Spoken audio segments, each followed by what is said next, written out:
किया। मैंने भी तुम्हें बहुत याद किया। आपका नेज़ा और दाल कहाँ है बाबा? जंग तबूक के बाद नबी पाक ने मुझे दूर कबाइल के पास भेजा। मैंने इस्लाम की तालीम दी और गरीबों को उनके हुकूक बताए और ज़कात इकट्ठा की। क्या मैं देख सकता हूँ बाबा? खुश आमदीद ए अबू ज़र। बहुत शुक्रिया। तुम क्या पका रही हो उम्मी ज़र? आज हम क्या खाएंगे? आपकी आमद पर खाना तैयार कर रही हूँ। अल्लाह के रसूल ने अबू ज़र के घर अनाज का थैला भेजा है। रसूल अल्लाह बहुत बीमार हैं अबू ज़र। उन्होंने सबसे अलविदा कहा। वो मुश्किल से उठ पाते हैं। रसूल अल्लाह बहुत बीमार हैं बाबा, बहुत। वो बीमार है? अगर उन्हें कुछ हो गया तो हम क्या करेंगे अबू ज़र? मेरी जान आप पर कुर्बान या रसूल अल्लाह।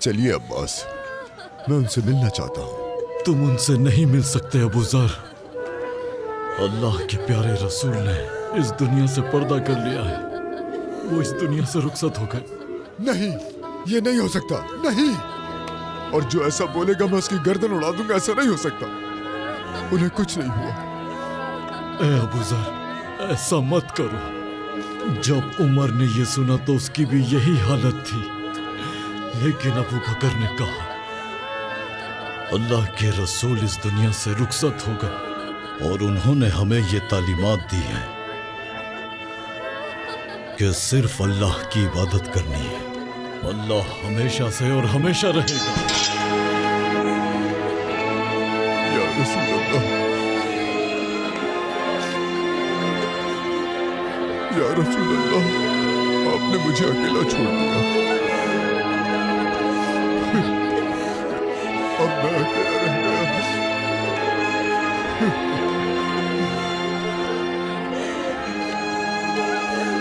मेरा रब गवाह है या रसूल अल्लाह, अगर कोई भी उस दीन को जरा पहुंचाने की कोशिश करे जो आप लाए हैं, तो वो मुझे अपने सामने पाएगा। कोई मजलूम को कुचलना चाहेगा, कोई जहालत का निजाम थोपना चाहेगा, वो मुझे अपने सामने पाएगा। मैं वादा करता हूँ कि ये अबू ज़र अल-गफ़ारी आपकी आवाज बनेगा। अबू ज़र गरीबों के लिए वो बाप बनेगा जो आप चाहते थे।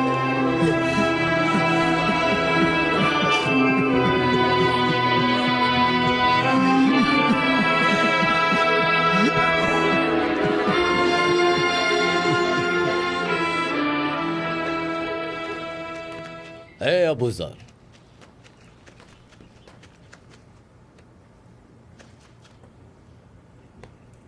बेटे,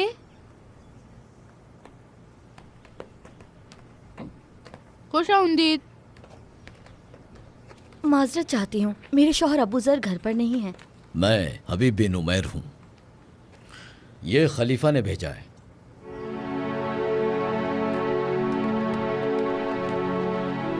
और ये भी चाहा है कि हम अबू ज़र से गुफ्तगू करें। वो घर कब लौटेंगे? अभी कहाँ हैं? अंदर आइए, वो बस आने वाले हैं।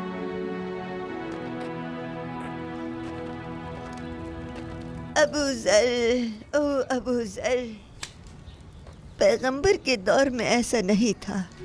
नाइंसाफ़ी की हवाएं चल पड़ी हैं और दुनिया हमारे लिए बेइंसाफ हो गई है।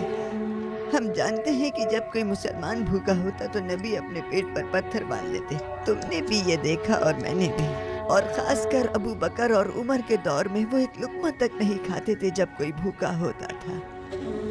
नाइंसाफ़ी की हवाएं चल पड़ी हैं। सब कुछ बदल गया है। अगर तुम वो ना करते जो तुमने नबी को करते देखा तो हम समझते कि मोहम्मद कभी आए ही नहीं। अबू जर नाइंसाफी की हवाएं बहुत तेज चल रही हैं और कोई नहीं बचा जो हम गरीबों के बारे में भी सोचे।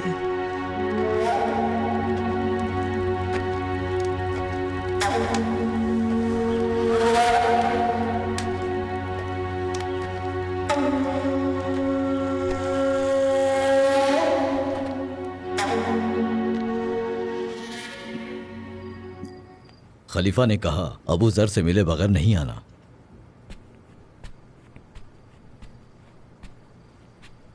आखिर तुम्हारे खलीफा क्या चाहते हैं? अबू जर, मेरे घर में खुश आमदीद।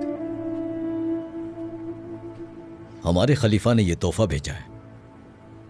वो इस बात से खुश नहीं कि आप पहाड़ों के किनारे एक घर में रहते हैं। वो चाहते हैं कि आप एक बेहतर जगह पर रहें।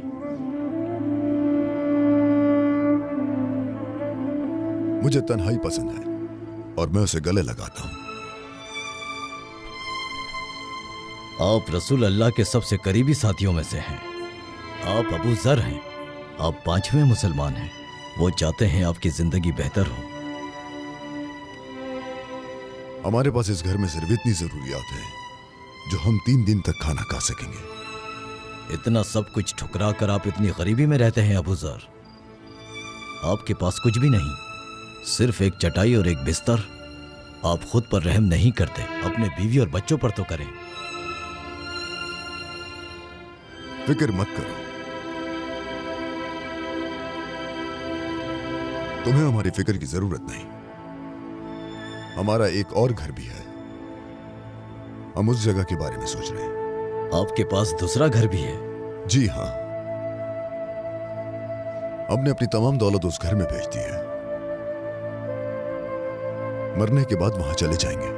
हम रसूल अल्लाह सल्लल्लाहु अलैहि वसल्लम की तरह जिंदगी गुजारने की कोशिश कर रहे हैं। हमारी जिंदगी में दखल मत दो।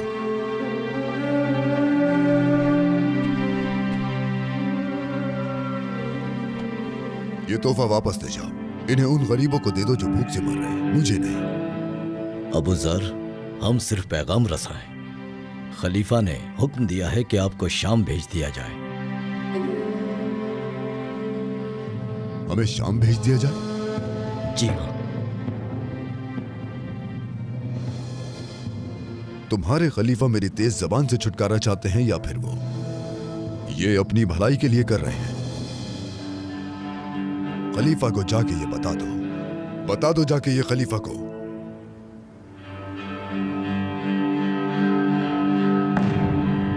उनका हुक्म मान लिया गया।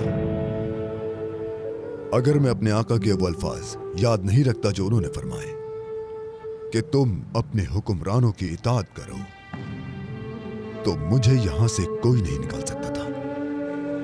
हमारे खलीफा हमारे मुहाफिज हैं। जब बात मेरी खुद की हो तो मैं इताअत करूंगा, लेकिन अगर बात दुनिया की हो, इंसाफ या नाइंसाफी की हो, तो फिर सबसे पहले तलवार मैं उठाऊंगा। उम्मे ज़र, सफर की तैयारी कर लो। अबू ज़र शाम जा रहे हैं।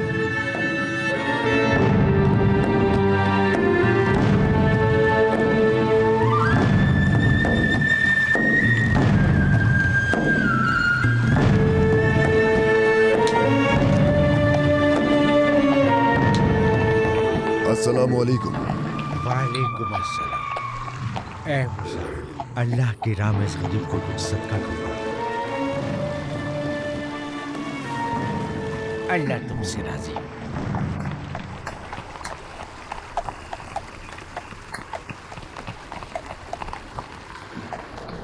गुर्बत ने मुझ पर बहुत जुल्म किया है। ए शाम के लोगों, जल्दी करो, जल्दी करो। कुछ लोग शोहरत और दौलत में दिलचस्पी नहीं रखते। जनाब, ये आप क्या कर रहे हैं? आपका सामान खत्म हो जाएगा। इस जमीन पर बहुत से गरीब लोग हैं सिपाही। आपने सब कुछ दे दिया, लेकिन आप शाम के तमाम गरीबों को खाना नहीं दे सकते।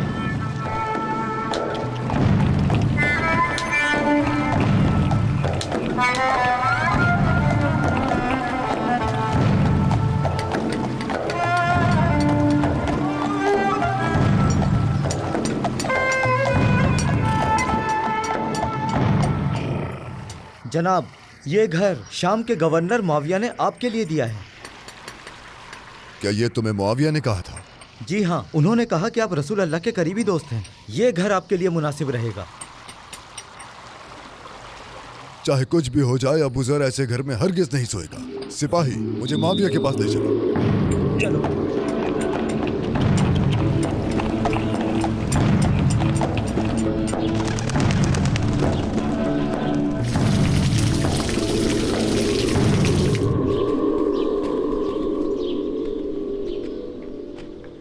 क्या मुआविया इस महल में रहता है? जी हाँ, ये महल अभी बनवाया है। बहुत खूबसूरत और शानदार है। इसकी दीवारों पर जवाहरात लगाए गए हैं। ये दुनिया के बेहतरीन माहिरीन ने बनाया है। कहते हैं कि ये रोमन्स के महलों से भी ज्यादा शानदार है। हमारे गवर्नर मुआविया कहते हैं कि मुसलमानों के पास खूबसूरत महल होने चाहिए। लोग पैदा होते हैं मरने के लिए, क्योंकि वो लंबे वक्त तक नहीं रहते। उसे इतनी शिद्दत से छुपा कर रखते हैं, और जो चीज मुस्तकिल है उसे वो भूल जाते हैं। हकीकत में कितनी खूबसूरत चीजें हैं जो इंसान लेना नहीं चाहता। मौत और फकीरी। मुआविया कहाँ है?